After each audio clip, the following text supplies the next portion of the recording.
Welcome to the next part of our PYQ discussion, Mass Communication and Journalism, June 2025. Last video, we 111 questions discussed. Next continuous questions in this video. Match the following. List 1 principles of design and the next explanation. ഈ ഒരു design ഒക്കെ നമ്മൾ പറയുന്നത് അല്ലെങ്കിൽ അത് ഒക്കെ അതിനെ കുറിച്ച് നമ്മൾ ഏതിലാണ് ഡിസ്കസ് ചെയ്തിട്ടുള്ളത്? ഒരു പേജ് ഡിസൈൻ ചെയ്യുമ്പോൾ ഒരു ന്യൂസ് പേപ്പറിന്റെ പേജ് ആവാം, അല്ലെങ്കിൽ ഒരു മാഗസിന്റെ പേജ് ആയിരിക്കാം. അതെല്ലാം ചെയ്യുമ്പോൾ എങ്ങനെയാണ് ആ ഒരു ഡിസൈൻ മെയിൻറ്റെയിൻ ചെയ്യേണ്ടത്? അപ്പോൾ അതുമായിട്ട് റിലേറ്റ് ചെയ്ത പ്രിൻസിപ്പിൾസ് ഓഫ് ഡിസൈൻ ആണ് ബാലൻസ്, കോൺട്രാസ്റ്റ്, റിതം, യൂണിറ്റി. ഇനി അതിന്റെ എല്ലാം കറക്റ്റ് എക്സ്പ്ലനേഷൻ ഏതാണെന്നാണ് നോക്കേണ്ടത്. List 2 will the visual flow of elements are organized to create smooth flow from one element to another. നമുക്ക് ഒരു എലമെന്റിൽ നിന്ന് മറ്റൊരു എലമെന്റിലേക്ക് സ്മൂത്ത് ആയിട്ട് വിഷ്വലി മൂവ് ചെയ്യാനായിട്ട് സാധിക്കണം. നമ്മളൊരു സെഡ് കോർണറിലാണ് അല്ലെങ്കിൽ ഒരു സെഡ് ഷേപ്പിലാണ് നമ്മളുടെ ഐ മൂവ്മെന്റ് ഉണ്ടാവുക എന്നൊക്കെ ആ ഒരു തിയറി ക്ലാസ്സുകളിലൊക്കെ ഡിസ്കസ് ചെയ്തിട്ടുണ്ട്. ഒരു ന്യൂസ് പേപ്പർ കിട്ടി അല്ലെങ്കിൽ ഒരു മാഗസിൻ കിട്ടിക്കഴിഞ്ഞാൽ ആ ഒരു ഇതിന്റെ തുടക്കത്തിന്റെ ആ ഒരു കോർണറിൽ നിന്ന് തുടങ്ങി നമ്മളിങ്ങനെ മൊത്തത്തിൽ ഒന്ന് കണ്ണുപിടിച്ച് നോക്കും. അതിനെയാണ് ഈ സെഡ് മൂവ്മെന്റ് എന്നൊക്കെ പറയുന്നത്. Gives visual weight to create harmony and stable composition. അതുപോലെ തന്നെ വിഷ്വൽ വെയിറ്റ് മീൻസ് ഏതെങ്കിലും ഒരു സൈഡിലേക്ക് മാത്രമായിട്ട് എല്ലാ ഫോട്ടോസും കോളംസ് അല്ലെങ്കിൽ ഗ്രാഫ്സ് എല്ലാം കൂടി ഒരു മൂലയ്ക്ക് അല്ലെങ്കിൽ ഒരു സൈഡിലേക്ക് ആയിട്ട് മാത്രം കൊടുത്തു കഴിഞ്ഞാൽ അത് വിഷ്വലി അതിൻ്റെ ആ ഒരു വെയിറ്റ് സ്റ്റേബിൾ ആയിരിക്കില്ല. അപ്പോൾ അതെല്ലാം അഡ്ജസ്റ്റ് ചെയ്തുകൊണ്ട് വേണം നമ്മൾ അതിനെ ഒരു പേജ് ക്രിയേറ്റ് ചെയ്യാനായിട്ട്. ഇതൊക്കെ അതിൻ്റെ പല റൂൾസ് പറയുമ്പോൾ നമ്മൾ പഠിച്ചിട്ടുള്ളതാണ്.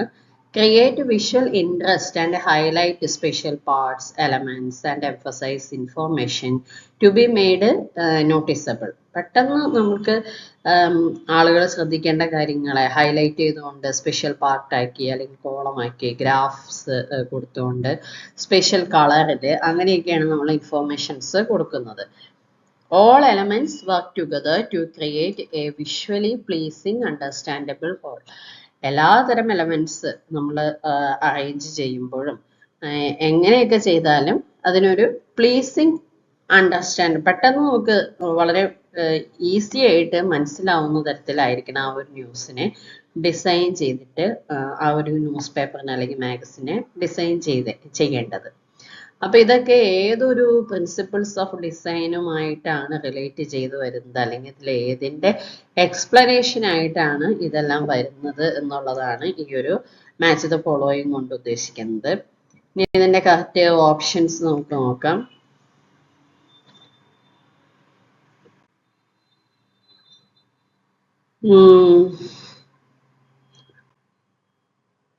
ഇതില് ബാലൻസ് എന്ന് പറയുമ്പോൾ ബാലൻസ് ഞാൻ പറഞ്ഞില്ലേ, ഒരു വിഷ്വലി ഏതെങ്കിലും ഒരു കോർണറിൽ മാത്രമായിട്ട് അതിന്റെ എല്ലാ ഫോട്ടോസും ഗ്രാഫ്സും എല്ലാം കൊണ്ട് സെറ്റ് ചെയ്യരുത്. അപ്പൊ വിഷ്വലി ആയിട്ട് ഒരു വെയിറ്റ് ബാലൻസ് ആവില്ല, സ്റ്റേബിൾ ആയിട്ട് ഉണ്ടാവില്ല. അപ്പൊ ഇതില് ബാലൻസ് എന്തുകൊണ്ട് എന്താണ് മീൻ ചെയ്യുന്നത്? Gives visual weight to create harmony and stable composition. Next one is contrast. എങ്ങനെയാണ് കോൺട്രാസ്റ്റ് ചെയ്യേണ്ടത്? Contrast means create visual elements and highlights special parts, elements and emphasises information to be made noticeable. നമുക്ക് പെട്ടെന്ന് കണ്ടുപിടിക്കത്തക്ക തരത്തില് contrast ആയിട്ടുള്ള കളറിലും അല്ലെങ്കിൽ contrast ആയിട്ടുള്ള ഏരിയയിലും ഒക്കെ ആയിരിക്കണം ആ ഒരു നോട്ടീസബിൾ പാർട്സ് ഒക്കെ കൊടുക്കേണ്ടത്. Then next rhythm എന്തുകൊണ്ട് മീൻ ചെയ്യുന്നത്? ഒരു flow of elements, visual flow of elements are organised to create a smooth flow from one element to another. അപ്പോൾ അതിനെയാണ് ആ ഒരു റിതമിക് സ്റ്റൈലില്. അപ്പോൾ സ്മൂത്ത് ഫ്ലോ എന്ന് കണ്ടു കഴിഞ്ഞാൽ അത് റിതമാണെന്ന് തന്നെ ഓർത്ത് വയ്ക്കുക. അതാണ് ഇതിനുള്ള ഒരു hint. Next unity. Unity means all elements work together to create a visually pleasing, understandable whole.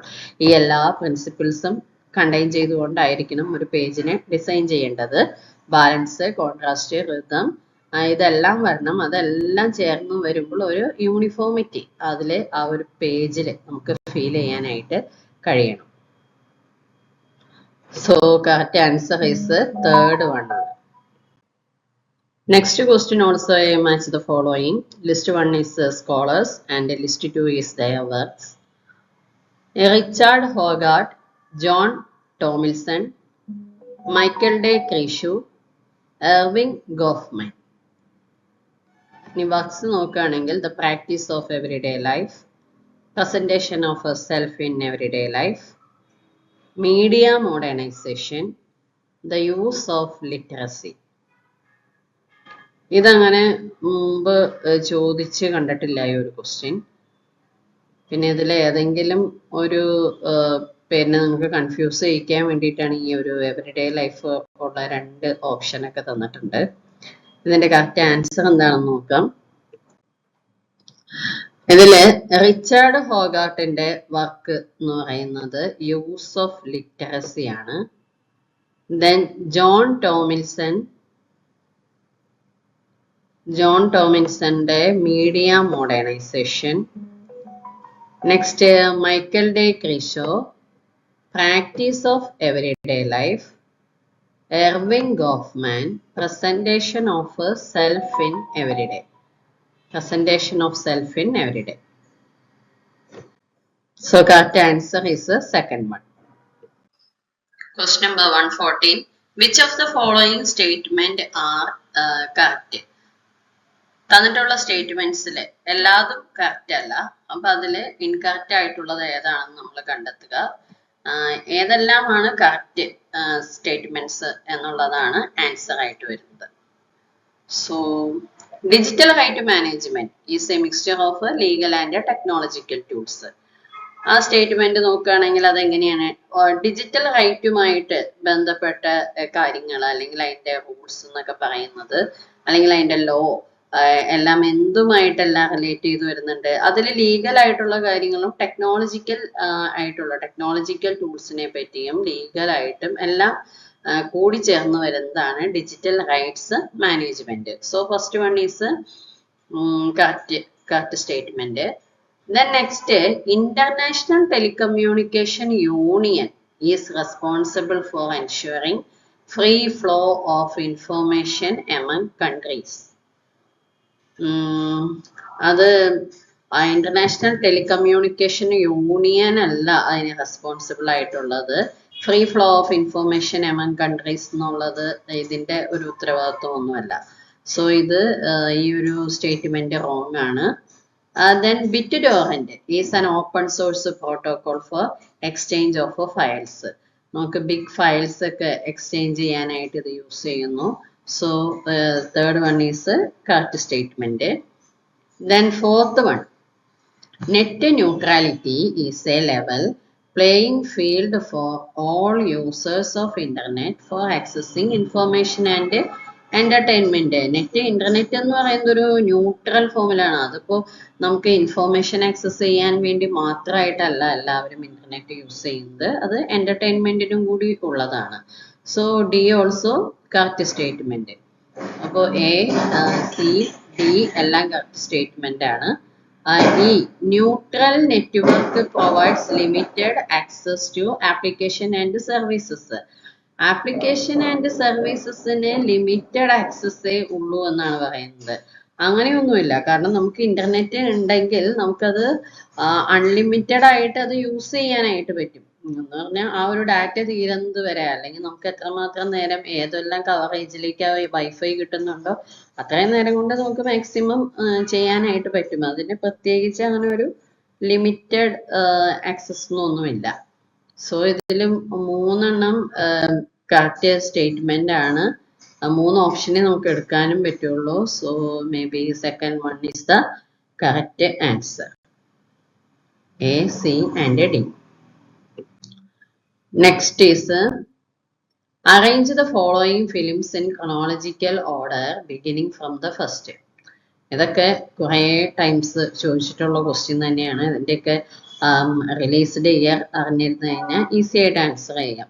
Raja Harishchandra, ആലമാര, England return, Gopi Kishan, ദോ ബിങ്കാസമി. ഇതിലിപ്പോ ഇംഗ്ലണ്ട് റിട്ടേണും ഗോപി കിഷനുമാണ് അധികം ഒരു ഓപ്ഷൻ ആയിട്ട് വന്നിട്ടില്ലാത്തത്. ബാക്കി മൂന്നിന്റെയും ഇയർ അറിയുന്നുണ്ടെങ്കിൽ ഇതിനെ നമുക്ക് ഈസി ആയിട്ട് അറേഞ്ച് ചെയ്യാനായിട്ട് പറ്റും. അതിന്റെ ഓപ്ഷൻസ് ഉണ്ട്. ദെൻ എക്സ്പ്ലനേഷൻ നോക്കുകയാണെങ്കിൽ രാജാ ഹരിശ്ചന്ദ്ര 1913 അപ്പൊ അതുകൊണ്ട് തന്നെ ഇത് ഫസ്റ്റ് ആയിട്ട് വരും. രാജാ ഹരിശ്ചന്ദ്ര April 21 ഈ ഒരു സിനിമ റിലീസ് ആവുന്നത്. നെക്സ്റ്റ് വരുന്നത് ഇംഗ്ലണ്ട് റിട്ടേൺഡ് 1921. ദെൻ ആലമാര 1931. ഇത് രണ്ടും തമ്മിൽ മാറിപ്പോവാനായിട്ട് ചാൻസ് ഉണ്ട്. ഒന്ന് 13ഉം ഒന്ന് 31ഉമാണ്. ആലമാര 31, രാജാ ഹരിശ്ചന്ദ്ര 13. Then Gopi Kishan 2 December 1994. അതിനു മുമ്പ് ദോ ബിങ്കാസമീൻ വരുന്നു 1953. സോ ഇതിന്റെ കറക്റ്റ് ഓർഡർ എന്ന് പറയുന്നത് ACBED. Next, which of the following are web conferencing platforms? നമ്മൾ ഇതിൽ ഏതെല്ലാം പ്ലാറ്റ്ഫോംസ് ആണ് ഒരു കോൺഫറൻസ് കണ്ടക്ട് ചെയ്യാൻ വേണ്ടിയിട്ട് യൂസ് ചെയ്യുന്നത്? Google Meet, Microsoft Teams, Webex, Zoom, Twitter. ഇതിൽ നമുക്ക് എത്ര ഓപ്ഷൻ എടുക്കാൻ പറ്റും? അത് പല ഓപ്ഷൻ ആയിട്ടാണ് കൊടുത്തിട്ടുള്ളത്. എല്ലാ ഓപ്ഷനും കറക്റ്റ് ആണെന്ന് പറയുന്നുണ്ട്. 4 ഓപ്ഷൻ പറയുന്നു, 3 ഓപ്ഷൻ. ഇതിന്റെ കറക്റ്റ് ആൻസർ ആയിട്ട് വരുന്നത് 4 എണ്ണമാണ്. ഇതിലിപ്പോ ട്വിറ്ററിനെയാണ് നമുക്ക് ഒഴിവാക്കാനായിട്ട് പറ്റുക. കാരണം ട്വിറ്റർ ഒരു കോൺഫറൻസിങ്ങിനൊക്കെ പറ്റിയ ഒരു പ്ലാറ്റ്ഫോം അല്ല. അത് നമ്മളിപ്പോ FBയും ഇൻസ്റ്റയൊക്കെ യൂസ് ചെയ്യുന്നത് പോലെ ഒരു സോഷ്യൽ മീഡിയ പ്ലാറ്റ്ഫോം ആണ്. നമുക്ക് ട്വീറ്റ് ചെയ്യാം. പക്ഷെ ഒരു കോൺഫറൻസ് കണ്ടക്ട് ചെയ്യാൻ, അങ്ങനെ ഒരു ഓൺലൈൻ ക്ലാസ് കണ്ടക്ട് ചെയ്യാനായിട്ടൊന്നും അത് യൂസ് ചെയ്യാനായിട്ട് പറ്റില്ല. So we are using Google Meet, Microsoft Teams, Webex, Zoom are the web conferencing platforms. ABCD, third one ആണ് correct answer. Next, arrange in chronological order according to the year of launch beginning from the first. First തുടങ്ങി recent ആയിട്ടുള്ളത് വരെ ഈ ഒരു social media പ്ലാറ്റ്ഫോംസിനെ അതിന്റെ launching ഇയറിന്റെ ബേസിൽ chronologically arrange ചെയ്യുക. Facebook, Twitter, Instagram, YouTube, LinkedIn. അപ്പോൾ ഇതിന്റെ എല്ലാത്തിന്റെയും ഇയർ ഏതാണെന്ന് അറിഞ്ഞിരുന്നാലാണ് നമുക്കതെല്ലാം ചെയ്യാനായിട്ട് പറ്റൂ. ഓരോന്നായിട്ട് നമുക്ക് നോക്കാം. ഫേസ്ബുക്ക് ആണെങ്കിൽ മാർക്ക് സുക്കർബർഗ് ആണ് സ്റ്റാർട്ട് ചെയ്തത് 2004. അതിനുശേഷമാണ് ട്വിറ്റർ വരുന്നത്. Jack Dorsey, Evan Williams and Biz Stone ഇവർ ചേർന്നാണ് created the online micro blogging service. Online micro blogging service ഏതാണ് കൊടുക്കുന്നതെന്ന് വെച്ചാൽ നമുക്ക് ട്വിറ്റർ എന്നാണ് ആൻസർ. അത് 2006 മാർച്ചിലാണ് സ്റ്റാർട്ട് ചെയ്തത്. Publicly launching it on July 15, 2006. ഇനി ട്വിറ്ററിന് ശേഷമാണ് ഇൻസ്റ്റാഗ്രാം വരുന്നത് 2010. By cofounders Kevin Systrom and Mike Krieger, and it is now owned by Meta Platforms Inc., the parent company of Facebook. Meta platforms ആണ് Instagram on ചെയ്തിരിക്കുന്നത്. ഈ Meta platform എന്ന് പറയുന്നത് ഒരു ഫേസ്ബുക്കിന്റെ തന്നെ ഒരു പാരന്റ് കമ്പനിയാണ്. നെക്സ്റ്റ് വൺ, യൂട്യൂബ് 2005 ഫെബ്രുവരി മുതലേ ഉണ്ട്. Founded by 3 former PayPal employees. പേപ്പാലിൽ വർക്ക് ചെയ്തിരുന്ന എംപ്ലോയീസ് ചേർന്നിട്ടാണ് യൂട്യൂബ് സ്റ്റാർട്ട് ചെയ്തത്. Chad Hurley, Steve Chen and Jawed Karim in 2005. LinkedIn അതിനും മുമ്പാണ് 2003 തുടങ്ങി ലിങ്ക്ഡിൻ ഉണ്ട്. It was launched by May 5, 2003 by Reid Hoffman and Eric Ly. ഈ പേരൊക്കെ ആയിരിക്കാം ചിലപ്പോൾ അടുത്ത എക്സാമിന് ചോദിക്കുന്നത്. ഇപ്പോഴത്തെ നമുക്ക് റിലീസ് ചെയ്തതിന്റെ ഇയറിന്റെ ബേസിൽ ഇതിനെ ക്രോണോളജിക്കലി അറേഞ്ച് ചെയ്യാനാണെങ്കിൽ നെക്സ്റ്റ് ക്വസ്റ്റ്യൻസിൽ ഇത് ചോദിക്കുക, ഇതിന്റെ ഓണർ ആരാണ്, ഫൗണ്ടർ ആരാണ്. ചിലപ്പോൾ ആ ഫൗണ്ടേഴ്സിന്റെ പേരും ഈ പ്ലാറ്റ്ഫോംസിന്റെ പേരും തന്നിട്ട് മാച്ച് ദ ഫോളോയിങ് ആയിരിക്കാം. അപ്പൊ അതുകൊണ്ടാണ് നമ്മൾ ഓരോ ക്വസ്റ്റ്യനും ഇങ്ങനെ എക്സ്പ്ലെയിൻ ചെയ്തു പോകുന്നത്. ഇപ്പൊ ലിങ്ക്ഡിന് ഇത് ഇയർ മാത്രം അറിഞ്ഞാൽ മതി, പക്ഷെ ആ ഇയറിന്റെ കൂടെ നമ്മൾ ആ ഒരു ഇതിന്റെ ഫൗണ്ടേഴ്സിനെയും കൂടി പഠിക്കുമ്പോൾ അതും കൂടി ഒപ്പം പഠിച്ചു പോവാം. നെക്സ്റ്റ് എക്സാമിന് പ്രിപ്പയർ ചെയ്യുന്നവർക്ക് അത് യൂസ്ഫുൾ ആവുകയും ചെയ്യും. സോ ഇതിന്റെ കറക്റ്റ് ആൻസർ എന്ന് പറയുന്നത് ഫസ്റ്റ് വൺ ആണ്, EADBC. LinkedIn, Facebook, YouTube, then B option Twitter, Instagram, അങ്ങനെ വരുന്നുണ്ട്. Then next, who is the author of the book How Prime Ministers Decide? How Prime Ministers Decide എന്ന് പറയുന്ന ഒരു ബുക്കിന്റെ ടൈറ്റിലാണ്. അതിന്റെ ഓതർ ആരാണ്? നീരജ ചൗധരി, സഞ്ജയ ബാരു, വിക്രം സേത്ത്, തൗലീൻ സിംഗ്. ഇതങ്ങനെ ചോദിച്ചിട്ടൊന്നുമില്ല question. India's prime minister is the face of the nation, influencing its identity, image and destiny. ഒരു കൺട്രിയുടെ ഐഡന്റിറ്റി എന്താണ്, അവരുടെ ഇമേജ് എന്താണ്, ഡെസ്റ്റിനി, ഇതെല്ലാം മറ്റൊരു കാര്യത്തിന് മറ്റൊരു രാജ്യങ്ങൾ മനസ്സിലാക്കുന്നത് ആ ഓരോ രാജ്യത്തെയും prime മിനിസ്റ്റേഴ്സിനെ കണ്ടുകൊണ്ടായിരിക്കും. So India's Prime Minister is the face of the nation, influencing its identity, image and destiny. Neerja Chowdhury's book, How Prime Ministers Decide, examines the political chemistry of 6 prime ministers, their fantasies, phobias and compulsions, and how their decisions impacted the nation. 6 prime ministers in previous prime ministers in and fantasies, phobias, compulsions and their decisions, how is impacted the nation. ആ ഒരു കാര്യങ്ങളെല്ലാം കുറിച്ച് ചർച്ച ചെയ്യുന്ന ഒരു ബുക്കാണ് how prime ministers decide. So its author is Neerja Chowdhury. Neerja അല്ലെങ്കിൽ നീരജ എന്നൊക്കെ പറയാം. Which was the first modern advertising agency established for advertisers? First modern advertising agency. J. Walter Thompson, Ogilvy and Mather, NW Iyer and Son, Young and Rubicon. ഇതിലെ correct answer വരുന്നത് NW Iyer and Son was a Philadelphia advertising agency founded in 1969. ഒരുപാട് കാലം മുമ്പാണത്. 1869. It called itself the oldest advertising agency in the United States, named by Francis Iyer after his father NW Iyer. It ventured into advertising in 1884.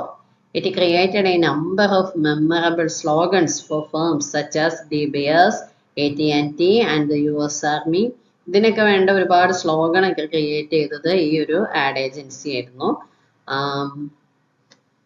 The company started to decline in 1960s and after a series of mergers closed in 2002 with its assets sold to the Publicis Group.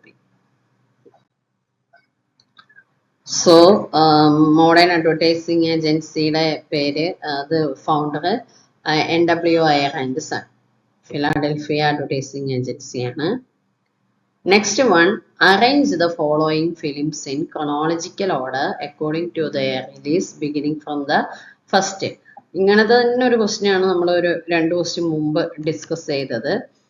ഇതിൽ വേറെ ചില പേരുകൾ, പതേർ പഞ്ചാലി, അപരാജിതോ, ചാരുലത, അബുസൻസ, ജൽസാഗർ. ഈ ഒരു പേരുകളൊക്കെ കേൾക്കുമ്പോൾ നമുക്ക് എന്താണ്, ആരെയാണ് മനസ്സിലേക്ക് ഓർമ്മ വരുന്നത്? ഇതെല്ലാം ഒരാളുടെ തന്നെ സിനിമകളാണ് അല്ലേ? അപ്പോ ഇനി അതിനെങ്ങനെ അറേഞ്ച് ചെയ്യാമെന്ന് നോക്കാം. ഇതെല്ലാം നമ്മുടെ സത്യജിത്രയുടെ സിനിമകളാണ്. സോ ഇതിന്റെ ഇയർ അനുസരിച്ച് ഇതിനെ ഓർഡർ ചെയ്യണമെന്ന് മാത്രമേ ഉള്ളൂ. 1995 ഫസ്റ്റ് സിനിമ വരുന്നു പതേർ പാഞ്ചാലി, ദെൻ അപരാജിതോ. പിന്നെ അബു സെൻസർ. ഈ മൂന്നെണ്ണത്തിന്റെയും പേരിനെ ഒരുമിച്ച് ഓർത്തു വയ്ക്കുക. പതേർ പാഞ്ചാലി, അപരാജിതോ, അബു സെൻസർ. ദെൻ അതിന് മുമ്പായിട്ട് ജൽസാഗർ ഉണ്ട്. അബു സെൻസാറിന് മുമ്പ് ജൽസാഗർ വരുന്നു. ലാസ്റ്റ് ആണ് ചാരുലത വരുന്നത്. So A, B, E, D, C. Which of the following constraints explain Web 2.0? Social networking, user-added possibilities, static content, interaction orientation, personalization and customization of communication. ഇതിലെ എന്തെല്ലാം ചേർന്ന് കൺസ്ട്രക്ട് ചെയ്തിട്ടാണ് വെബ് 2.0 ആയിട്ടുള്ളത്? ഇതില് നമുക്ക് എല്ലാ ഓപ്ഷൻസും 4 ഓപ്ഷൻ തന്നിട്ടുണ്ട്, 3 ഓപ്ഷൻ ആയിട്ടും തന്നിട്ടുണ്ട്. സോ ഇതിന്റെ കറക്റ്റ് ആൻസർ എന്ന് പറയുന്നത് social networking, user added possibilities, interaction orientation, personalisation and customisation of communication, ഇതൊക്കെയാണ്. A, B, D, E. Question number 122. According to Wimmer and Dominic, a good research hypothesis should meet which of the following criteria? ഇതിൽ പറയുന്നത് വിമർ and Dominic പറയുന്നതനുസരിച്ച് ഒരു നല്ല research hypothesis എന്തെല്ലാം criterias പാലിക്കുന്നതായിരിക്കണം. ഒരു നല്ല research hypothesis ആണ് എന്ന് പറയണമെങ്കിൽ ആ ഹൈപ്പോത്തിസിസ് താഴെ പറയുന്ന എന്തെല്ലാം ക്രൈറ്റീരിയാസിനെ ഫോളോ ചെയ്യുന്നതായിരിക്കണം, അല്ലെങ്കിൽ എന്തെല്ലാം അതിനെയൊക്കെ ക്രൈറ്റീരിയാസ് പാലിക്കുന്നതായിരിക്കണം. It should contest current knowledge in the area.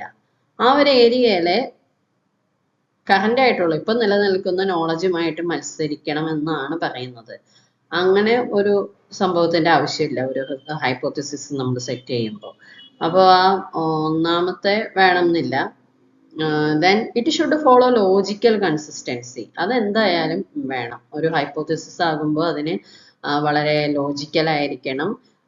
പിന്നെ then it should be in its most parsimonious form. ഇതൊരു പാർസിമോണിയസ് ഫോമിലായിരിക്കണം എന്ന് പറഞ്ഞാൽ അത് വളരെ ലളിതമായിട്ടുള്ള രൂപത്തിലായിരിക്കണം. ആ വേർഡ് കണ്ടിട്ട് പേടിക്കേണ്ട ആവശ്യമില്ല. ഇറ്റ് മോസ്റ്റ് പാർസിമോണിയസ് ഫോം, വളരെ ലളിതമായ രൂപത്തിലായിരിക്കണം. And it should be testable. നമുക്കതിനെ ടെസ്റ്റ് ചെയ്ത് പരീക്ഷിച്ച് അനുഭവിച്ചറിയാൻ പറ്റുന്നതാകണം. And it should be compatible with current knowledge in the area. ആ ഒരു ഏരിയ മീൻസ് ആ റിസർച്ച് എന്തിനെ പറ്റിയാണോ ചെയ്യുന്നത് അതിന്റെ ആ ഏരിയയുമായിട്ട് ബന്ധപ്പെട്ട് ഉള്ള കറന്റ് നോളജുമായിട്ട് ആ ഹൈപ്പോത്തിസിസ് ഒക്കെ കമ്പാഷബിൾ ആയിരിക്കണം, അതുമായിട്ടൊക്കെ പൊരുത്തപ്പെടുന്നതായിരിക്കണം. So B, C, D, E അതെല്ലാം കറക്റ്റ് ആണ്. എ മാത്രമേ നമുക്ക് ഒഴിവാക്കാനായിട്ടുള്ളൂ. So maybe third one is the correct answer.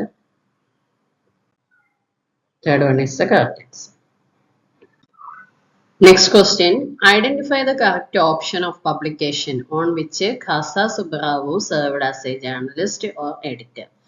Khasa Subbarao എന്ന് പറയുന്നത് ഒരു ജേർണലിസ്റ്റ് ആണ്, അതേസമയം ഡിഫറെന്റ് പബ്ലിക്കേഷൻസിന്റെ എഡിറ്ററുമാണ്. അദ്ദേഹവുമായി റിലേറ്റ് ചെയ്ത് പറയുന്ന കറക്റ്റ് ഓപ്ഷൻ ഇതിന് സെലക്ട് ചെയ്യാൻ എന്ന് പറഞ്ഞാൽ ഇതിൽ തന്നിട്ടുള്ള ഏതെല്ലാം പബ്ലിക്കേഷൻസുമായിട്ട് ഇദ്ദേഹം ബന്ധപ്പെട്ട് പ്രവർത്തിച്ചിട്ടുണ്ട് എന്നൊക്കെയാണ് ക്വസ്റ്റ്യൻ ഉദ്ദേശിക്കുന്നത്. Free Press Journal, National Herald, Indian Express Swatantra, Forward Bombay Chronicle, Swarajya Free Press Journal, Swarajya Indian Express. അപ്പൊ ഇതിൽ ഏതെല്ലാമായിട്ട് റിലേറ്റ് ചെയ്ത് വർക്ക് ചെയ്തിട്ടുണ്ട് എന്ന് അറിയണം. അപ്പോഴാണ് നമുക്ക് അല്ലാത്തതിനെ സെലക്ട് ചെയ്യാനായിട്ട് പറ്റുള്ളൂ. അപ്പോൾ ഇങ്ങനെ ഒരു ക്വസ്റ്റ്യൻ മുമ്പ് കണ്ടിട്ടുമില്ല.